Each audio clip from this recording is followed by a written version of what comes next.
Beijing. When Sophia Huang Swicken was a young intern working for a national news agency in China, a senior male reporter and mentor tried to grope and kiss her in a hotel room where they were working together. "My mind went blank, my heart was beating really fast and my body went stiff," she said. "I didn't want to believe it had happened to me. I wondered if I had done anything wrong, to be misunderstood. I asked myself how someone I respected could suddenly put on such a different face."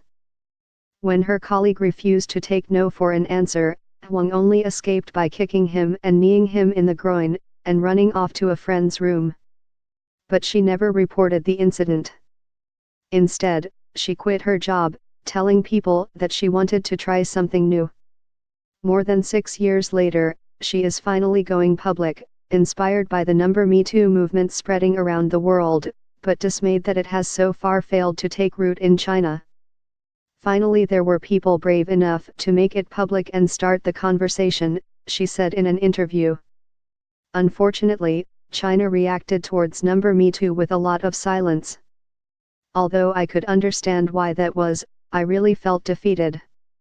Huang wrote about her experience on social media, helping to fuel a conversation about widespread harassment in China, but one that is happening on the fringes of society and social media rather than in state-run media or the corridors of power.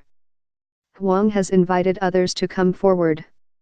She also started a poll on WeChat, a popular messaging app in China, in which 255 female journalists shared their experiences. More than 80% reported they had been sexually harassed, most on multiple occasions. Yet very few women have joined her in going public. China's Me Too moment still hasn't arrived, suppressed by a patriarchal culture and a male-dominated one-party state that obsessively protects those in power.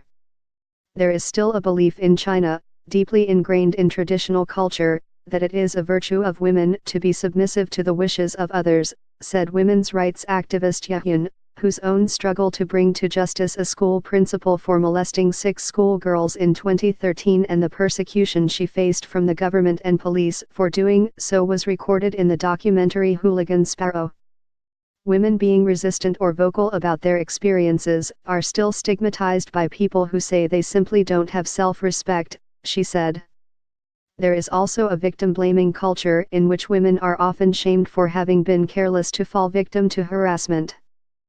In October, Chinese state media crowed over the Harvey Weinstein case, arguing that Chinese culture was superior to Western culture, that harassment doesn't happen here because men are taught to protect women, and that the authorities deal harshly with those who misbehave. The reality is quite different. Powerful perpetrators are habitually protected by the Chinese state, Ye said, while women's rights groups are treated with suspicion by the Communist Party, branded as agents of foreign interference.